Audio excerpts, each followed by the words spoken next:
음성 메디시티 병원의 원목 실장이신 손황호 목사님이십니다. 목사님 반갑습니다. 네, 어서 오세요. 안녕하세요. 환영합니다. 반갑습니다.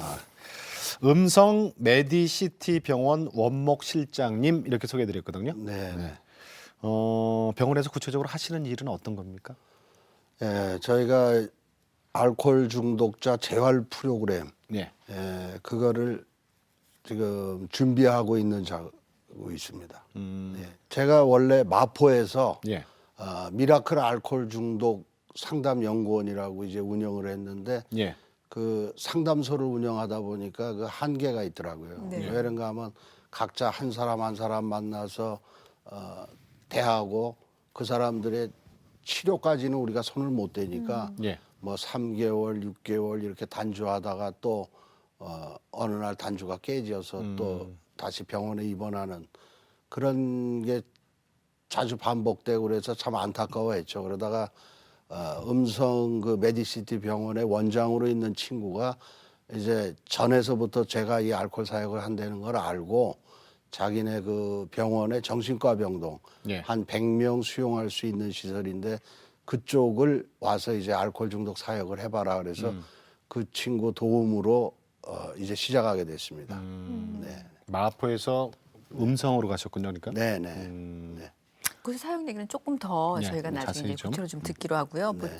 그러니까 알코올 중독이셨잖아요. 네. 아주 오랫동안 그 때문에 굉장히 힘들어하셨잖아요. 결국 이제 그러고 하나님을 만나고 이제 술과는 인연이 딱 끊어지게 됐는데 진짜 더 술 권하는 사회다. 특히 이 얘기가 나올 만큼 술에 대해서 굉장히 좀 큰일이에요, 자유로운 우리 사회잖아요. 네. 그게 술에 힘들었고 안 좋았던 걸 이제 지금은 다 아시지만 네. 왜 시작을 그렇게 하게 되셨어요? 어떻게 해서? 이제 과거 얘기를 하셔야 돼요. 그 제가 이제 병원에 입원해서 저희 이제 지나온 삶을 살펴보는 시간이 있습니다. 예. 그래서 최초의 기억서부터 이제 그 병원에 들어올 때까지의 모든 과정을 체크해 보는데 제가 4살 때 아버지가 이제 돌아가셨어요. 그런데 그 기억은 별로 없어요. 국민학교에서 뭐 아버지 없는 사람들 이렇게 손들어 뭐 이런 식으로 해갖고 그 아버지가 있는 게 굉장히 부러웠어요. 그래서 비록 양아버지가 이제 어머니가 재혼을 해서 양아버지 왔어도 저희 친아버지처럼 생각을 하고 따랐었는데 제가 고등학교 들어가면서부터 이제 가정의 어떤 그런 복합적인 문제들이 좀 일어나기 시작했습니다. 그래서 그때 이제 2학년 이후서부터 제가 가정에 정을 못 붙이고 그러고 이제 바깥으로 돌아다니기 시작했죠. 근데 어머니한테 무슨 문제가 있었던 거예요? 집안에서? 예, 이제 그 아버지의 가족들과 어머니 사이에 어떤 그 일어나는 어머니가 그러니까 힘들어하시는 거를 네. 어린 아들이 보고 근데 있었군요. 어쨌거나 그때가 또 예, 그렇게 삼촌이시잖아요. 한번 싸우는 장면을 목격했어요, 제가. 그래서 목격을 해서 옛날에는 그 장에 큰 거울이 붙어 예, 있었는데 예. 그 친척분 한 분이 와서 그걸 신발을 신고 들어가서 그걸 발로 차서 깨더라고요. 그래서 제가 창문으로 튀어나가고 부엌에 들어가서 이제 처음으로 식칼을 들고 죽여버린다고. 그러고서는 이제 그런 사건이 일어난 다음에 제가 그래도 큰 사고를 안 치고 순종적이었던 애가 그렇게 갑자기 돌변하는 걸 보니까 이제 집에서도 제가 문제가 있구나. 그 다음서부터 제가 이제 학교보다는 바깥쪽으로 돌게 됐죠. 그럼 그때쯤에 술을 드시기 시작하신 건가요? 예, 그러면서 이제 폭력 서클 비슷한데 이제 어울려서 술을 배우고 고등학교 2학년 때. 예. 그러다 보니까 뭐 처음 술을 소주 한 2병을 먹었는데 완전히 뭐 정신을 잃었죠. 그러다 보니까 아, 술이 이렇게 좋은 거구나. 예, 그 당시에는 이제 그렇게 해서 한 잔, 2잔 마시고 그다음서부터 그 술로 인해서 또 많은 사고를 내고 그런 과정을 밟게 된 겁니다. 시작은 술로 도피였네요, 그죠? 이렇게 좋은 거구나 하셨던 거는 정신적으로는 많이 그런 게 제가 있으셨네요. 굉장히 좀 소극적인 성격이었었는데 예. 술을 이제 먹음으로써 좀 담대해지고 또 등치가 좀 작았어요. 그러다 보니까 작으셨어요? 예, 그러다 지금 이렇게 보니까 크신데? 지금 살이 쪄서 그런 거고 예, 작다 보니까 이게 맨주먹으로 싸우면은 이제 내가 맞을 수밖에 없는 그런 상황이 되니까 흉기를 사용하게 되고 이제 그게 한 번, 두 번, 세 번 이렇게 되다 보니까 이제 자꾸 그런 안 좋은 쪽으로 가게 된 거죠. 술 먹고 네. 실수하고 싸움하고 그러면 혹시 네. 저 소년원 같은 데도 가보신 적 있어요? 그때? 예, 그래서 제가 69년도 5월 5일 날 종로경찰서에 폭력행위 등 처벌에 관한 법률 위반 혐의라고 예.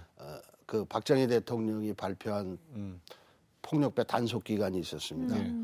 그래서 5월 5일 날 종로소에 이제 수감되고 어린이날이네. 예, 그리고 어머니 날 5월 8일 날 검찰청으로 송치됐죠. 그거 참 외우기 좋네. 네. 그래서 그때 다른 어머니들은 전부 카네이션을 달고 오는데 그러니까. 저는 포승줄에 묶여갖고 이제 그 닭장차라고 하나요? 그 닭장차에 타서 검찰청으로 가게 되고 서대문 형무소로 해서 그때는 소년범이기 때문에 이제 불광동 불광동에 소년원으로 네. 갔다가 거기서 빠른 시간에 나왔지만 하여간 그게 제 인생에 이제 어떤 잘못된 길로 들어가기 위한 진입로가 된 거죠. 근데요, 목사님. 네. 신기한 거는요. 네. 고등학교 때 그 정도였으면 우리가 흔히 얘기하는 이제 문제 있는 불량 청소년 뭐 이렇게 얘기가 되는 거잖아요. 대학교를 신학대를 가셨어요? 이제 하도 그렇게 못된 짓을 하고 돌아다니고 매일 피투성이가 돼서 들어오니까 이제 부모님은 어떻게든지 좀 정신 차려갖고 새 사람이 되게 해야 되겠다. 그래서 가진 방법으로 이제 저를 회유하고 했죠. 그러다가 그때 전도사님으로 계시던 한 분하고 저를 붙여갖고서는 용문산 기도원이라는 데를 보내게 됐어요. 그래서 신앙이 없는 상태였는데. 네, 전혀 없고 저는 용문산 기도원 들어갈 때 아예 담배 한 2보루 또 소주 한 박스 이렇게 사갖고 들어갔어요. 그 마을이 머니까. 야유회가요? 야유회가? 네, 그래서 저쪽 빈 집에다가 부엌에다가 아궁이 속에다 감춰놓고 예. 몰래 이제 가서 그걸 한 병씩 먹고 또 그런 생활을 했죠. 그러다가 저희 친구가 그 친구도 사연이 많은 친구인데 저를 면회하러 왔어요. 예. 왔다가 이 친구는 전혀 교회하고 상관이 없었는데 와서 그 다음 날 그 새벽 기도에 올라갔다가 그때 방언을 받았습니다. 그래서 방언을 받아갖고 저희가 소망촌이라는 데 있었는데 그 집주인 그 집사님이 기도를 해보니까 학생 둘은 신학교를 가야 된다. 근데 그 친구는 이미 그 방언을 받은 다음에 어떤 그 터닝 포인트가 된 것 같아요. 예, 근데 변화가 보여요? 네, 저는 뭐 전혀 그런 게 없이 같이 들어가자고 이왕 내가 너 만나러 와서 이런 결정을 하게 됐으니까 같이 들어가자. 그래서 이제 친구 따라 신학교 가셨네. 네, 그래서 들어갔다가 저는 불과 뭐 몇 개월을 못 다니고 그래서 결국 자퇴 비슷하게 하고 그만뒀습니다. 그러면 몇 개월 다니다가 그 교회에 신학교도 학교에. 포기하고 그럼 뭐 하셨어요? 그때도 계속 술만 드셨어요? 그러고서는 뭐 이제 20대에 들어온 거 아니에요? 네. 그래서 이제 안 되겠다. 그때 저희 집이 이제 부도가 또 나는 상황이었어요. 그래서 경제적으로 또 여러 가지 어려운 상황이었고 해서 제가 72년도에 군대를 들어갔습니다. 예. 그래서 군대 들어가서 훈련을 마치고 배출되는 순간서부터 어떻게 그 묘하게 이렇게 사고가 나기 시작했어요. 그래서 결국 제가 논산에서 배출대에서 나와서 대구를 거쳐서 안동으로 가는데 예. 그 기차 안에서 같은 훈련병들끼리 거기서 또 싸움이 났죠. 그런데 저희를 인솔하던 그 사람이 기록카드에다가 그 밑에다가 음주 폭행 난동 기물 파괴 그 유리창 3장 깨트린 것까지 써놓고 네. 이거 유리창값 변상하라고. 그래서 저희는 뭐 훈련소에서 나와서 돈이 없었고 이거 변상 안 하면 이대로 이제 가서 그 보충 중대에다 갖다 주겠다고. 그러니까 처음 들어갈 때서부터 이건 뭐 이게 문제 있는 하나 딱지를 놈이구나. 갖고 들어가셨어요 이미. 그렇게 하고 들어갔으니까 이제 예.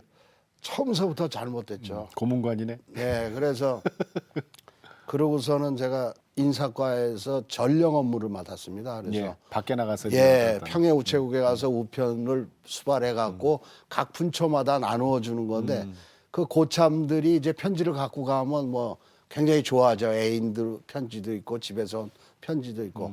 그러니까 비록 이등병이지만 가면 이제 술을 받아줘요. 뭐 맥주도 먹고 막걸리도 먹고 그렇게 계속 돌아다니다 보면 밤에 이제 완전히 만취해서 들어오게 되죠. 그런 어느 날 그 상병이 이제 그날따라 이제 술을 먹었는데 굉장히 풍친가 그것 때문에 이빨이 아팠어요. 그래갖고 들어와서 이가 아파갖고 이렇게 하고 있으니까 너 왜 그러냐 그래서 이가 아파서 치료를 받고 싶습니다 그랬더니 이 자식이 이게 쫄병놈이 어디 엄살 피워갖고 휴가 가려고 그런다고. 그래서 제가 휴가 가려고 그러는 게 아니고 그리고 발대꾸를 했더니 그냥 뺨따구로 한 대 때리더라고요. 근데 딱 맞는 순간 이제 이게 뭐가 약간 확 가버리니까 막 웃었어요. 그러니까 이 자식이 미쳤나? 그래갖고 어서 이제 튀어나와서 그 앞에 상점에 가서 경월 소중과 그 사업자리를 한 병 먹고 그러고서는 위병소로 갔죠. 그래서 위병소에 1등병이 마침 그 보초를 쓰고 있었는데 지금 내무반에서 오라고 그러니까 저하고 교대하라고 그럽니다. 그래서 이 해안근무는 그때 실탄 90발, 수류탄 2발, 수타식 조명탄 2발. 그러니까 네. 이미. 그래서 그거를 받아갖고 예. 장진한 얼굴처럼? 다음에 이제 저희 그 일사과라고 인사과하고 군수과 있는 내무반 앞에 소나무가 많았어요. 그래서 네. 그 소나무 숲에 숨어갖고 그 낫뱀 때린 그 상병이 나오면 그냥 이제 쏠라고? 예, 그렇게 하고선 있었죠. 그래갖고서 이제 전 그 대대본부가 비상이 걸리고 거기서 이제 막 뭐 야광 조명탄 터지고 방송 나오고 자수하라고 결국 거기서 이제 포기하고 나왔지만 그 사건으로 인해서 저는 군대에서 이제 총지급이 없어지고 그 방아틀 뭉치만 이렇게 관물 따위 못에다가 걸어놓고 점호를 받았죠. 그러니까 그 다음서부터 뭐 어떤 누구도 나한테 이제 간섭하는 사람은 없었고 그러면서도 계속 술을 먹고 사고를 냈어요. 끊임없는 사고를 냈습니다. 그래서 그러시네요. 저희가 일일이 지금 들은 것만 해도 어떻게 이런 일이, 그러니까 저희가 그동안 그 자리에서 오셨던 알코올 중독이셨던 분들도 여러 분 뵀잖아요. 근데 그분들은 거의 그냥 혼자 술을 이렇게 드시다가 이게 몸에도 너무 잘못해서. 안 좋아지고 결국은 그래서 근데 이렇게 끊임없이 정말 막 좌충우돌 하셨어요. 막 이리 부딪히고 저리 부딪히고 그러시다가 어쨌든 이제 제대를 하셨을 것이고 그 사회 적응도 똑같이 비슷하게 가신 거예요. 그러면 그런 상태로. 제가 또 계속 술을 대니까 집에서는 그때 이제 75년도에 이민 갈 준비를 하고 있었어요. 그래서 남미 아르헨티나로 집에서는 이민을 갔고 예. 저만 이제 혼자 한국에 남게 된 거죠. 그나마 혼자 또. 네, 그래서 술을 너가 이제 잘 끊고 있으면은 우리가 너를 불러드리겠다 하고서는 이제 놔두고 갔는데 그 뭐 역시 결국 부모님이 이제 작게 어떤 전자제품 대리점을 차려줬는데 결국 그것도 한 3년 만에 다 그냥 말아먹고 그러고서는 제가 79년도에 이제 동생이 저를 정식 초청해서 그 칠레 산티아고로 가게 됐습니다. 거기서도 뭐 여러 가지 일이 막 있었는데요. 네. 무슨 사고 같은 일들이. 그래서 그 칠레에서 1년을 있다가 이제 부모님들은 볼리비아 계셨는데 제가 온 그 자체가 굉장히 부담스러운 거죠. 그렇다고 오라고 그럴 수도 없고 그래서 제가 칠레에서도 또 무슨 사고가 났어요. 그래서 에이 볼리비아밖에 갈 데가 없다. 그리고 무작정 이제 비행기에 올라타서 볼리비아를 갔죠. 그러니까 집에서는 제가 오는지도 몰랐어요. 그러고선 제가 느닷없이 이제 그 나타나니까 부모님들은 깜짝 놀래고, 근데 뭐 어떻게 할 수는 없고, 그래서 잘 생활을 해라 하는데 또 그쪽에서도 계속 그 술로 인해서 연속적인 사고를 냈습니다. 그게 이제 나는 집을 위해서 한다고 한 게, 그러니까 이 공장에 그때 한 80명 직원이 있었는데 그 직원들 원주민들이 이제 일을 조금 뭐 잘못하거나 그러면은 그걸 갖다가 어떤 폭력적인 방법으로 해결하고 그러니까 그게 오히려 문제가 더 커졌죠. 그러다가 아버님이 한국 나가시면서 2달 동안 하여간 너가 이 공장을 제대로 잘 보지 못하면은 우리 집안이 다 망하는 상황이니까 좀 정신 똑바로 차리고 술 끊고선 이걸 좀 해봐라. 그래서 이제 얼마 동안은 술을 좀 절제하면서 공장 일을 봤어요. 그래서 어느 날 제가 시내 나갔다가 들어오니까 그때 저희가 알루미늄 공장을 했는데 그 알루미늄 공장이라는 게 어느 한 과정이 쉬게 되면 전체가 다 놀게 돼요. 예. 그래서 이 프레스가 계속 그 어떤 손잡이 같은 걸 찍어줘야 되는데 프레스가 쉬니까 그 옆에 과정들이 쉬고 그래서 왜 노냐니까 공장장이 어디 나갔다는 거죠. 그래서 공장장 오면은 식당으로 오라고 그래라. 그러고서는 그때 볼리비아에서는 이제 그때 총기를 외국인들은 구입할 수가 있었어요. 그래서 총을 2자로 이제 사놓은 거를 한 총에는 이태리 권총인데 거기에는 10발을 장진하고 또 다른 한 총에는 2발을 장진하고 그래서 10발 장진한 총을 그 공장장이 들어왔을 때 그 사람 주고 제가 2발 가진 거. 그러고서는 이제 뭐 말도 안 되는 상황이죠. 술을 마시면서 하여간 하나 둘 셋 해서 먼저 잡아서 쏘는 사람이 이기는 거다. 뭐 이러니까 이 사람은 능히 이놈은 쏠 놈이니까 뭐 잘못했다고 살려달라고. 그래서 그 실탄 케이스 한 케이스가 48발인데 그거를 이제 총마다 다 장진해 갖고 공장에 다니면서 이제 막 난사를 하고 다녔죠.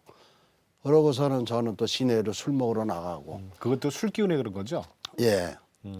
근데 그 사건 터지고 나서 그 원주민 이제 때려서 코뼈 부러뜨린 거 또 뭐 여러 가지들이 고발 사건이 이제 막 이민청으로 경찰청으로 막 들어오게 됐죠.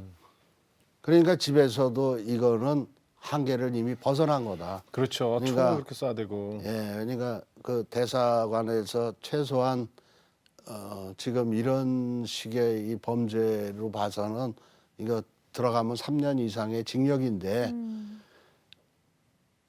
어떻게 아들을 설득해서 한국으로 내보냈다가 여기 일이 잠잠해지면 다시 들어오게 하는 걸로 해라라고 이제 부모님하고 어떤 얘기가 있었나 봐요. 저보고 저한테는 거짓말을 했죠. 그냥 한국의 일 때문에 나가서 일을 보고 그렇게 하고 들어오라고. 그래서 저는 또 뭐 한국 또 나가는구나 하고 81년 9월 18일 날 저녁 비행기로 이제 한국에 나오게 됩니다. 그게 이제 영원한 추방이었죠. 그래서 도착해서 저희 이모님 집에 가서 그때 이제 그 남미 원두 커피들을 봉지에 이렇게 친척들 갖다 주라고 묶어줬는데 어머니가 유별 그 이모님한테 갖다 주는 그 커피 봉지는 아주 꽁꽁 짜매갖고 요건 꼭 이모님한테 갖다 줘라 그래서 그거 이모님한테 드렸더니 이제 빈 커피병 갖다가 이제 벗어요 그거를. 붓는데 거기에 이제 이렇게 편지 접은 게 탁 나오더라고요. 순간 이게 뭐가 좀 잘못됐구나 그렇게 생각했는데 그 편지를 읽어보니까 이제 얘는 여기서 이런 사고를 쳐서 도저히 이제 부모가 감당할 수도 없고 또 법적으로 이런 처벌을 받게 되는데 이제 지가 한국에서 그런 인생을 계속 살면 형무소 귀신이 되든지 아니면 신학을 다시 해서 목사가 돼서 들어오든지 둘 중에 하나다. 그래서 그때는 하여간 만약에 내가 다시 볼리비아를 들어가게 되면 지금 나를 이 공경에 만든 사람들을 내 이름 석자를 아는 사람들은 다 죽여버린다. 이모한테 공언을 하고 그렇게 하고 집을 나와버렸어요. 그러고서는 제가 한국에 나와서 그때가 81년도입니다. 네. 81년도에 나와서 이제 여관방을 전전하면서 예. 살게 됐죠. 그러다가 그때는 또 얼마나 더 드셨을까 예, 여관방에서. 그러니까 뭐 식사도 제대로 못 하고 그런 상황에서 그러니까 여관에 들어갈 때 한 소주 5병 정도를 사갖고 들어가서 저녁 때 한두 병을 먹고 그러고 이제 새벽 한 5시가 되면은 술기가 떨어지기 시작해요. 그러면 이제 그때 소주 한 3병 남은 거를 한 병씩 먹고 그 제가 볼 때 한 소주 한 병 그때 30도짜리입니다. 그게 정확하게 2시간 가요. 그러니까 2시간 되면은 계속 보충을 해줘야 되는 거죠. 그러니까 이미 중독이셨네요. 예. 근데 그 손이 떨려갖고 이 면도를 못하니까 소주 이제 한 3병을 먹으면 손이 면도할 수 있게끔 되면은 그때 3병 먹고 면도하고 12시 전에 이제 여관방에서 나와야 되죠. 그 나와서 또 술 기운으로 계속 다니고. 그렇게 아직까지도 하나님을 만날 만한 일이 없는데 어떻게 하나님을 글쎄 만나셨어요? 아직도 하나님 못 만났어요, 그죠? 이 그러니까 방송 끝나기 전까지 못 만나겠어. 그래서 이제 보다 못하니까 집에서 그러질 말고 5개월만 어떤 수용소에 가서 예. 너가 술을 끊고 있으면은 다시 볼리비아로 들어갈 길을 열어줄 테니까 들어가 있어라 해갖고 처음에 들어간 곳이 성환이라는데 충청도에 있는 들어가긴 하셨어요. 네, 그래서 제 발로 들어갔죠. 그 정신환자 수용소라는 데를 들어가서 5개월을 있었습니다. 근데 이제 5개월 약속하고 들어갔는데 5개월 동안 술 안 먹어야 되는 거잖아요. 네, 근데 거기는 그야말로 어떻게 보면 인생에서 다 끝난 사람들. 막장. 예. 거기서는 아마 입원비가 300만 원을 주면 장례까지 치러줬어요. 그러니까 그때 한 사람의 입원비가 5만 원, 7만 원 했으니까 300만 원을 일시불로 주면 그 사람이 10년이고 20년이고 거기 수용돼 있다 죽는 거죠. 그래서 이건 아니다. 그래서 5개월 약속을 안 지켜서 그때 거기서 그냥 탈출을 합니다. 그래서 탈출을 해서 나와서 또 제정신을 차렸으면 되는데 또 술 먹고. 또 계속 술 먹고 악순환의 반복이 되니까 그러다가 90년 2월 13일 날 저희 집사람이 어디서 알았는지 또 결혼하셨어요? 예. 결혼하실 분이 계셨어요? 예, 그 전에 이제 제가 순복음 기도원 올라가서 어느 목사님이 소개를 해줘갖고 결혼을 하라고 혼자 살면 안 되니까 그래서 저의 어떤 살아온 얘기를 이제 쭉 했어요. 저는 진솔하게 예. 지금 너무 기가 막혀서 권사님하고 저하고 앞으로 이렇게 갑자기 이게 나와. 진솔하게 다 얘기를 했는데 네. 이 본인은 그냥 술 좋아하는 사람 그렇게 생각했죠. 심각하게 생각을 그럼요. 안 했다는 거예요. 그래서 그럼요. 아니 나중에 이제 제가 어떻게 그런 상황에 나는 솔직히 다 얘기를 했다. 그러니까 좀 당신이 뭐 좀 거짓말도 하지 않았냐. 그런데 저는 근데 아마 그렇게 흉측한 사람인 줄은 몰랐나 봐요. 그래서 자녀도 있으세요, 그럼? 예. 그래서 저희 3명이 있습니다. 네. 3명? 네. 그러면 그때 알코올 중독일 때 네. 셋 다 난 거예요? 아니요. 예, 그때 술은 나중에 끊었으니까 예, 중독일 때 이제 다 예, 났죠. 그때 자녀들이 보면서 아빠의 모습을 봤을 거 아니에요? 그 굉장히 공포스러운 거죠. 그때는 뭐 매일 이제 뭐 병 깨고 유리창 깨고 그러니까 온몸이 이제 뭐 매일 피투성이 해갖고 그러니까 애들도 참 힘들었어요. 다들 근데 참 다행히 애들이 제가 단주를 하면서부터 회복돼. 변하기 시작하니까 회복됐어요? 예, 그 애들이 그 많은 상처가 이제 지워졌죠. 자, 근데 아직도 하나님 못 만났어요. 그러고서는 마포에 있는 알코올 중독 치료병원에 이제 갔는데 다시 입원을 하게 됐습니다. 이제 일반 정신병원에서는 안 받아주니까. 안 받아줘서 근데 거기서는 이제 그 자체적으로 환자들이 병원을 운영하는 형태예요. 그래서 들어가서 있다 보니까 그 총무 환자 실장하는 분이 제가 이제 그 경력이 좋지 않은 경력이 오래되다 보니까 내가 이제 나는 퇴원을 하는데 환자 실장을 할 사람은 당신밖에 없으니까 빨리 암기 과목을 외우면 내가 당신을 총무로 선출해 줄 테니까 암기 과목을 외워라. 그래서 이제 보름 만에 그 암기 과목들을 외우고 그러고서는 이제 투표를 했어요. 그 환자들 투표를 해서 80% 지지를 얻어갖고 이제 총무가 됐죠. 이게 이제 환자 실장이에요. 그러니까 이게 굉장히 저를 아주 요주의 인물로 해서 봤죠. 그러면서 거기서 이제 교육시키고 그 환자들을 통솔하면서 7개월을 있었습니다. 근데 원래 3개월의 병원 규정이 3개월이면 그 교육 프로그램이 끝나고 퇴원을 해요. 근데 저는 4개월, 5개월, 6개월, 7개월 돼도 뭐 퇴원이 안 되고 그러니까 제 마음속에서 이제 어떤 그 극한 복수심 같은 게 있었죠. 그렇지만 너희가 이기나 내가 이기나 보자 하고 어떤 오기 같은 걸로 있었어요. 근데 저보다 한 10살 밑에 있는 그 복귀자라고 그 병원에 환자로 있다가 퇴원을 하게 되면 이 친구들이 단주를 하기 위해서 복귀자 프로그램에 들어와서 우리를 지도하게 돼요. 그러니까 같은 알코올 중독자인데 이제 선배죠. 근데 존대를 그래도 저한테는 존대를 해주다가 그날따라 갑자기 반말을 하더라고요. 손총무 똑바로 못해 소리를 질러서 이 알코올 중독자들이 대체 이 조절 능력이 없는 사람들이에요. 아 이제 끝을 내야 될 때가 왔구나. 근데 제가 그런 병원에 갇힌 생활들을 오래 하다 보니까 이제 잡혀 들어가게 되면 그 탈출할 준비를 먼저 해두죠. 그래서 그때도 어떤 그 탈출 나름대로 시나리오를 짜서 탈출할 준비를 짜뒀어요. 근데 뭐 모든 게 끝났다고 생각을 하니까 이제 끝을 내야 되겠다 하고 운동화를 딱 신는데 제가 7개월 동안 그런 일이 한 번도 없었어요. 근데 전원 지침, 그때가 오후 3시입니다. 그래서 이건 또 뭐야? 근데 막 억울해갖고 지금 어떻게 이걸 뭘 결말을 내야 되는데 막 그냥 분이 나갖고 그래 벌벌 떨면서 이제 그 침대에 누웠어요. 누워서 빨리 이 시간이 끝나기를 기다리고 있는데 갑자기 큰 음성이 들려왔어요. 너가 뭐 때문에 쟤를 죽이려고 생각을 하냐. 근데 뭐 막 속에서 울분이 끓어오르니까 아무것도 없습니다.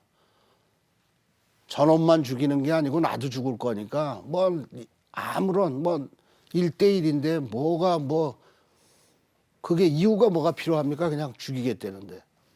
그러니까 막 그런 어떤 큰 사람을 죽이려고 그러는데 어떻게 이유 없이 사람을 죽이냐. 그래서 곰곰이 생각을 해보니까 제 자존심을 건드린 거예요. 그래서 제 자존심을 건드렸습니다. 그러니까 그래. 그러면서 제가 83년도에 예수원에 있을 때 그 소기도실에서 기도할 적에 그 환상을 보게 됐어요. 근데 환상을 보게 되는데 운동장에 막 새까만 사람이 있더라고요. 그래서 이게 다 뭡니까? 그랬더니 너가 여지껏 살면서 피해를 준 사람들이 여기 있다. 보니까 아줌마들도 있고 뭐 상강 하두통 든 아줌마, 애를 업은 아줌마. 그래서 나는 여지껏 여자하고 싸워본 적이 없습니다. 내가 저런 아줌마들하고 언제 싸움을 했습니까? 싸워도 여자는 골라가면서 싸우는데 나는 이런 적이 없습니다. 그런데 그 옆에 그때는 컴퓨터가 없었던 시기죠. 근데 파란 그 녹색 불로 그 타타타타닥 찍히면서 몇 년, 몇 월, 며칠, 몇 시에 어디서 행한 행동이 쫙 내려오는데 이게 전부 제가 한 행동이에요. 그래서 그때 아이고 잘못했습니다.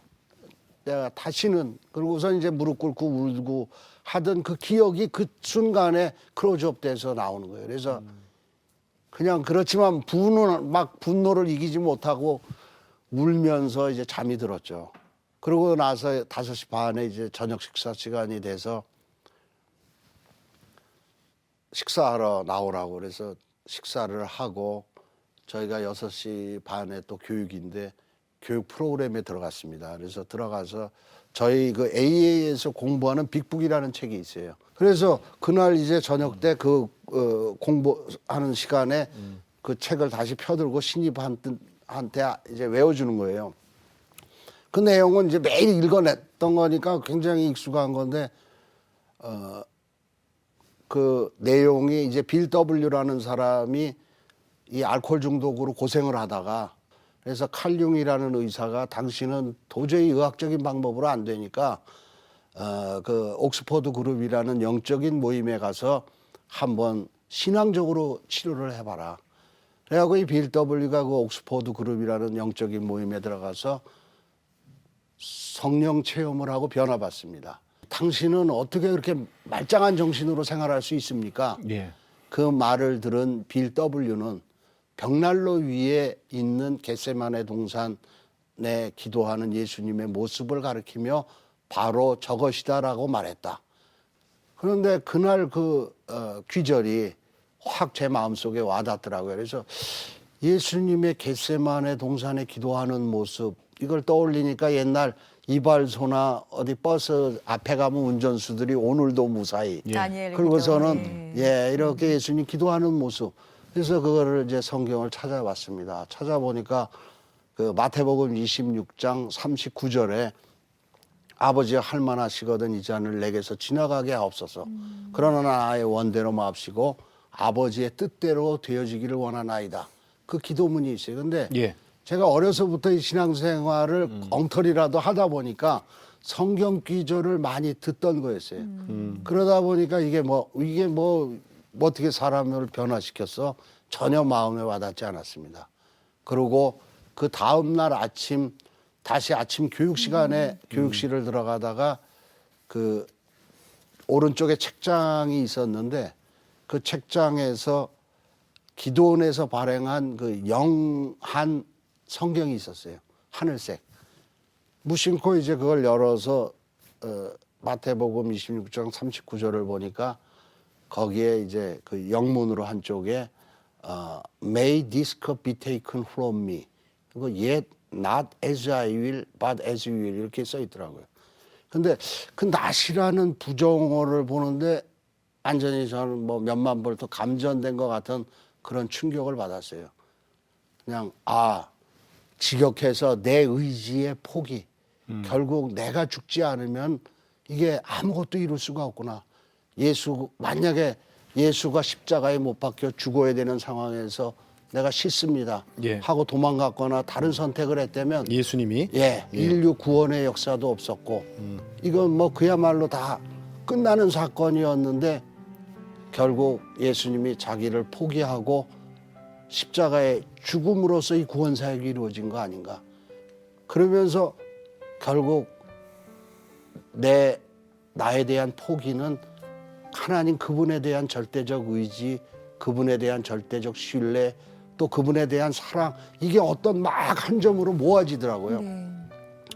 그런데 그때 눈을 뜨고 있었는데 그 아주 안개가 뽀해서 전혀 동서남북을 분별할 수 없는 가운데 작은 요만한 군용으로 햇빛이 비치는데 어떤 한 사람이 글로 이제 걸어 나가는 거예요, 뒤로.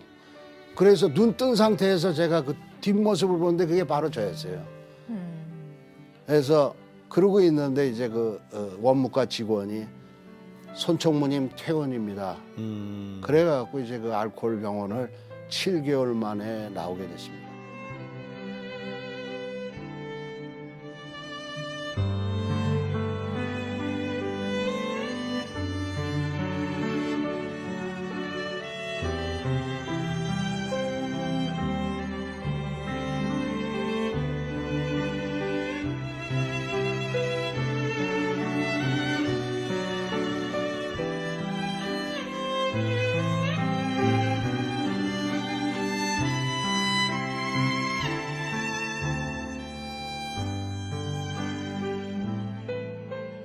그럼 그때 다시 목회를 신학을 하셔서 네. 지금 목사님 되셨고 네.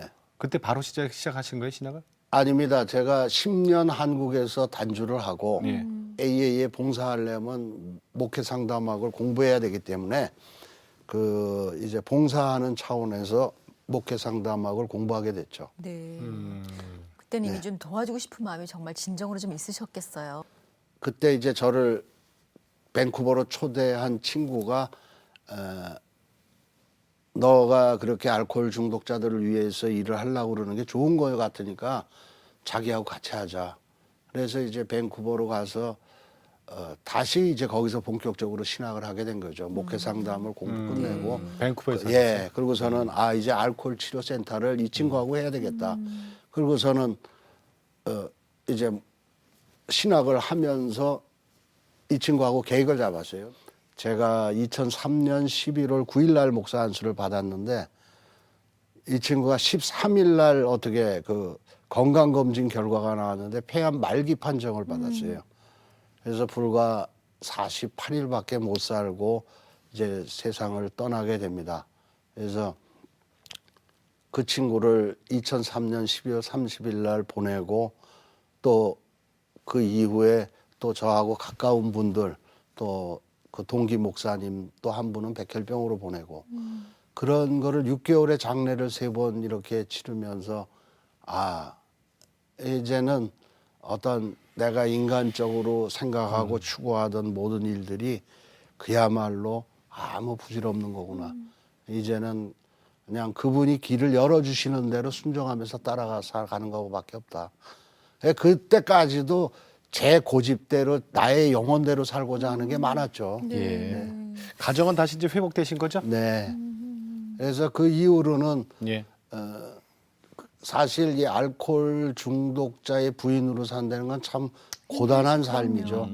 그것도 알코올 중독자들이 성격 장애, 인격 장애, 또 행동 장애 이 모든 걸 갖고 있고 예. 컴플렉스가 심한 사람들이니까 그 비율을 맞춘다는 거는 굉장히 힘든데 사실 목사님 잘 됐어요. 여기 카메라 여기 카메라 있죠? 네. 여기 카메라 보시고 네. 사모님하고 사실 가족들한테 얼마나 좀 상처가 있었겠어요 그동안. 특별히 자녀들. 시간은 길게 못 드려도 직접 한번 해보세요.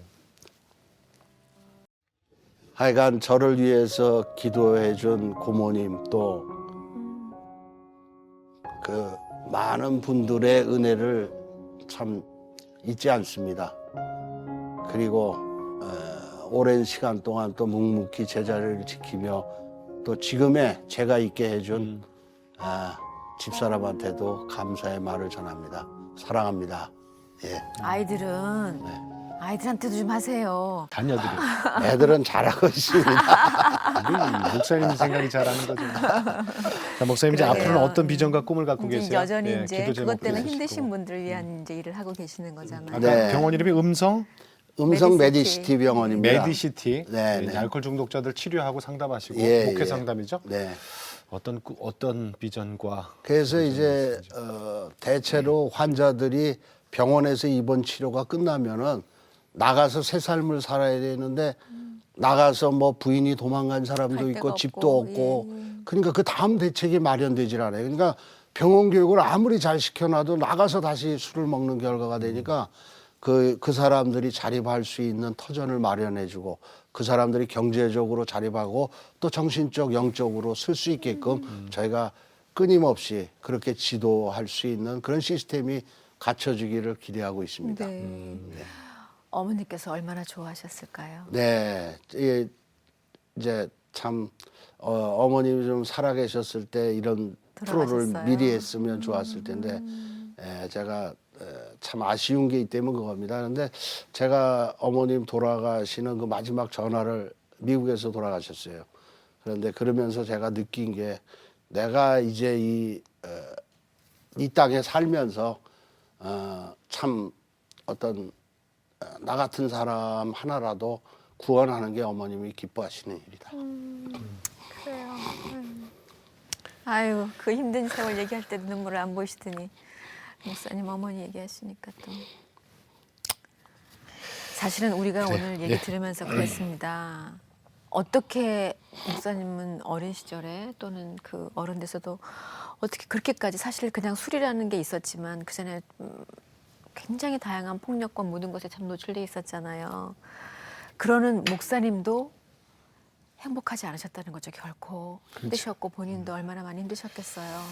이제 보내드려야 돼요. 그러게요. 그동안 참 사실은 이렇게 이게 기다려주신 주님도 감사하고. 간증 프로그램이지만은 당신의 그 치부 밑바닥까지 다 드러낸다는 게 참 쉬운 일은 아니거든요. 근데 목사님 오늘 정말 큰 용기와 그럼요. 그리고 고맙습니다. 아유, 감사합니다. 네. 앞으로 이렇게 좋은 시간. 네. 앞으로 또 지금 술 때문에 고생하시는 분들을 위해서 네. 계속 사역해 주시기 바랍니다. 네, 네. 기도하겠습니다. 네, 예. 네.